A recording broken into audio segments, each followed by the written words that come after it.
వెలుగులో నడిపించడానికి అర్థం ఏంటంటే పాపములో నుండి మనల్ని ప్రభు యొద్దకు నడిపించిన వాడు. పాపములో నుంచి దేవుడు తన యొద్దకు నడిపిస్తూ వచ్చినాడు మనల్ని. ఒకప్పుడు నీ జీవితం ఏంటంటే చీకటి. బైబిల్ ఒక మాట రాయింది, పూర్వము మీరు చీకటి అయి ఉంటే ఆ మాట కూడా చదవమాట. జీవితం ఏంటి? చీకటి కాదా?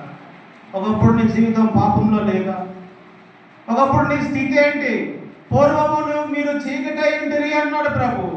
మత్తయి వార్త మరణ ప్రదేశములో మరణ ఛాయల్లోను కూర్చున్న వారు వెలుగు ఉదయించెను.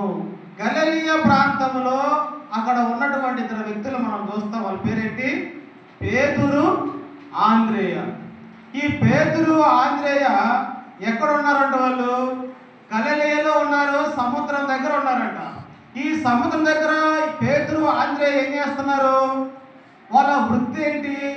వారు జాలర్లు అంట. వాళ్ళు జాలర్లు కనుక వాళ్ళు ఏం చేస్తారు? చేపలు పడతా ఆ పట్టి అయిపోయి ఏం చేస్తారు? ఆ వలన వాళ్ళు బాగు చేసుకుంటా ఉన్నారు.